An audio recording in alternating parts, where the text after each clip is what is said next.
Good morning, ladies and gentlemen. My name is Kilo, and I'm the presenter for the paper FLRA, a reference architecture for federated learning system.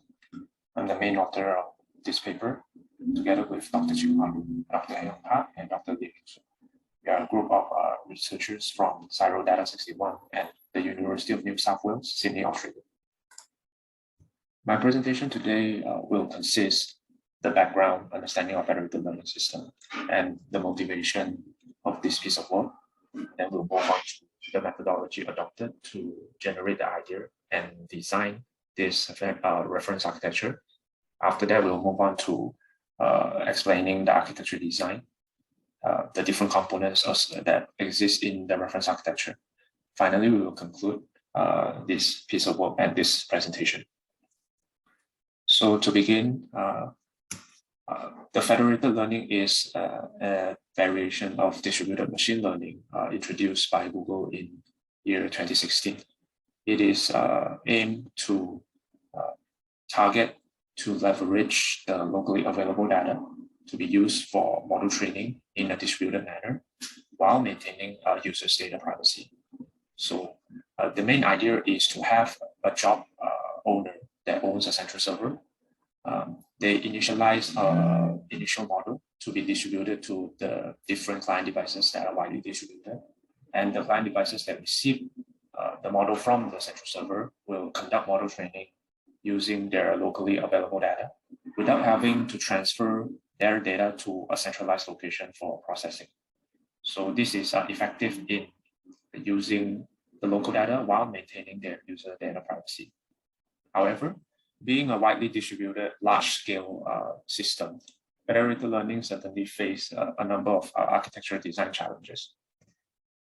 So we have gathered the following motivations to support our piece of work. First, there's a lot of growing attention in researchers and applications of federated learning systems. And there is still no reference architecture for an end-to-end federated learning system due to its, it is still in its early stage of research. There are many reusable components, patterns, and approaches being proposed to address the different challenges of federated learning. So we intend to provide a contribution, which is a pattern-oriented federated learning reference architecture named FLRA, generated from the findings of a systematic literature that we have conducted, and the findings from the mining of industrial best practices on machine learning systems.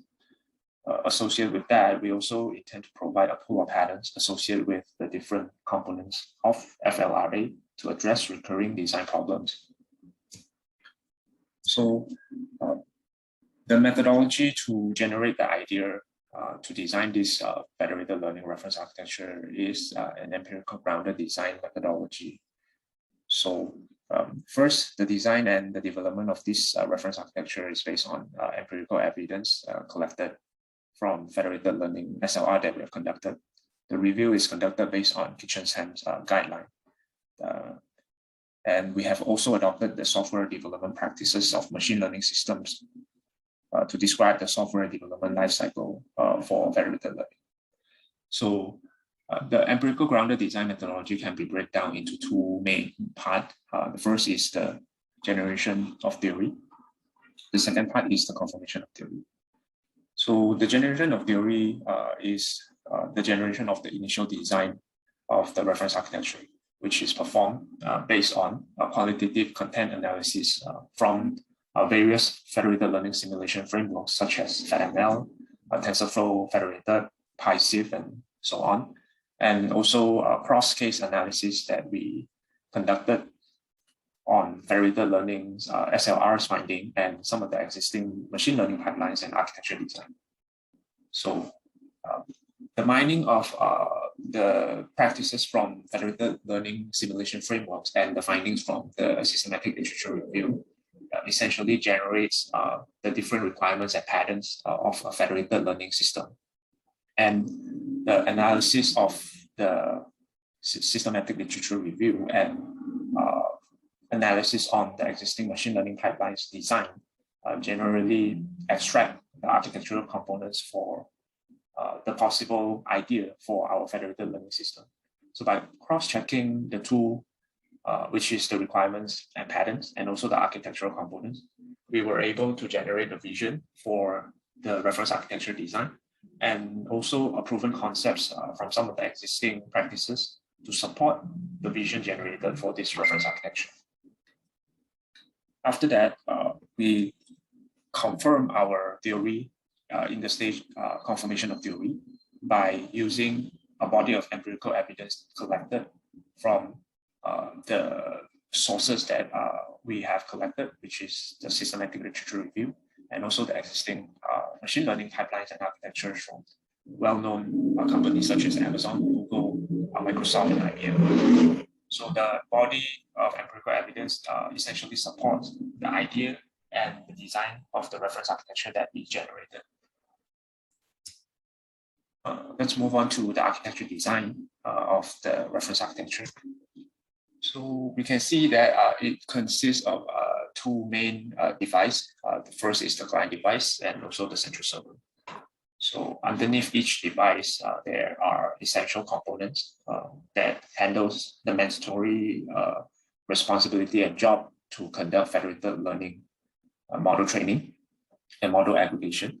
And underneath each components, there are optional patterns that can be adopted by practitioners or researchers for different design purposes. We will go through each component and patterns shortly. So the first stage of federated learning is the job creation stage, which we have the job creator, which is a component on central server.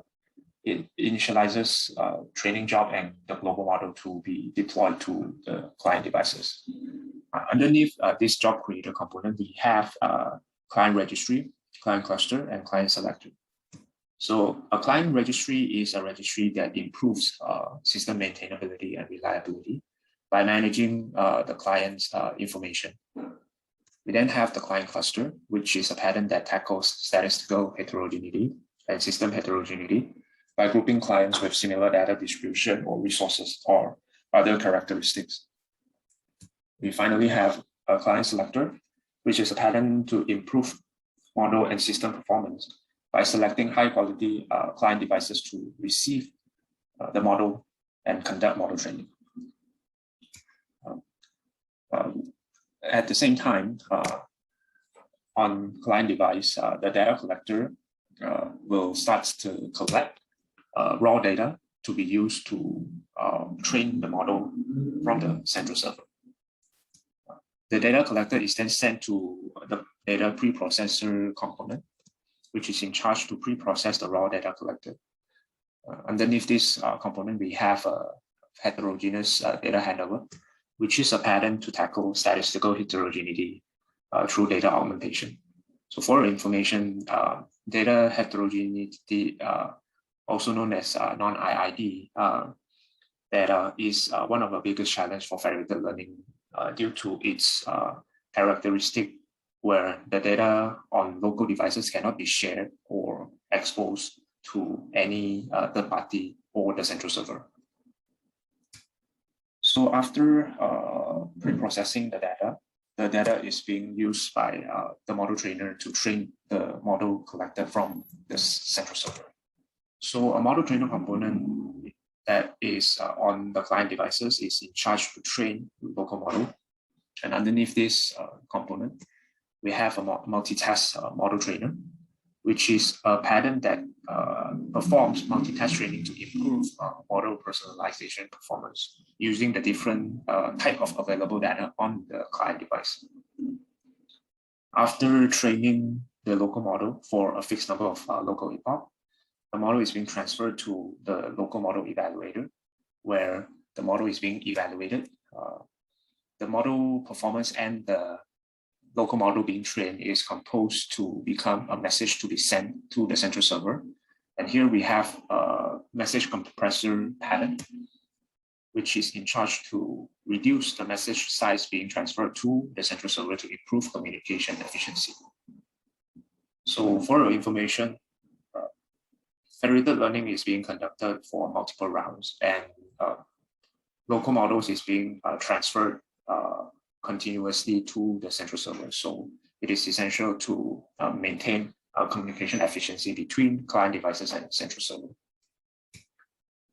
After the model being sent to a model aggregator, the model aggregator component on the central server will aggregate the local models from different client devices to produce an updated global model.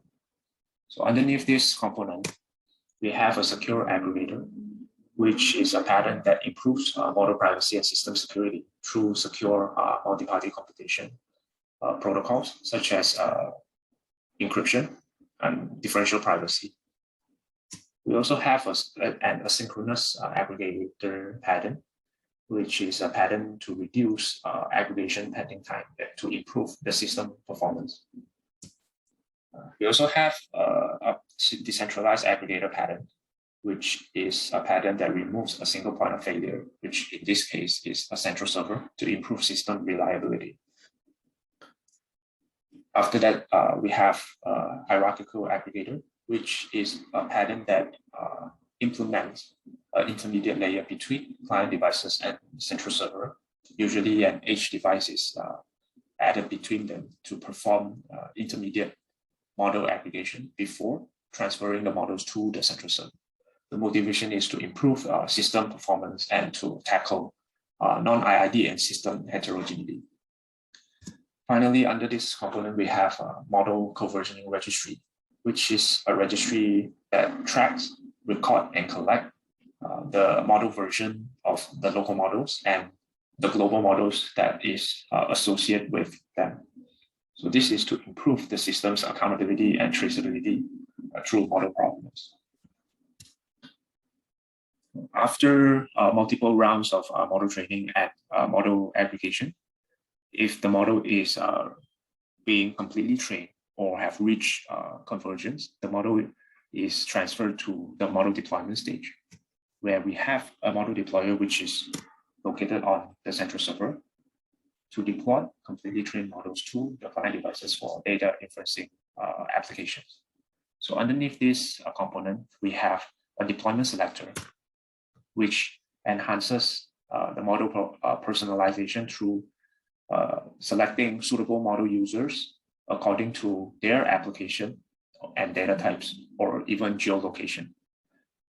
We also have an incentive registry, which is a registry that records the contribution of data or resources of different client devices in the federated learning process to provide a fair and motivating reward to motivate more clients to join the federated learning process. The model being deployed is then transferred to the client device, and there is a decision maker component on the client device, which is to decide whether to terminate the training and to deploy the model for actual data inferencing. So if the training is being terminated and the model is being deployed, the model is being monitored by a model monitor, which monitors the model's data inferencing performance. This is to maintain the system performance. We have a pattern underneath this, which is the model replacement trigger. It is to maintain the system and model performance by replacing outdated models due to performance degrade or any user requests. So this completes the description of different models and patterns associated with them. So this is again an overview of the interaction between each components and patterns of the FLRA. So to summarize the findings of this paper, we gathered the motivation to support our piece of work. We can see that there is a growing attention in the researchers and application on federated learning systems. But the current lack of reference architecture of an end-to-end federated learning system certainly limits the real-world adoption. However, there are a lot of reusable components and patterns that is being proposed to address the different challenges in federated learning system design. So in order to increase real-world adoption for federated learning system, we have adopted empirical-grounded qualitative analysis method as a basis to design the reference architecture. We have conducted a collection of empirical evidence through qualitative research way, which is through systematic literature review and well-known industrial practices. Through this reference architecture, we intend to provide a pattern-oriented federated learning reference architecture named FLRA, generated from the findings of SLR and mining of industrial best practices. We also provided a pool of patterns associated with the different components to address recurring design problems in federated learning architectures. So this concludes my presentation. If you have any questions, feel free to contact us. Thank you.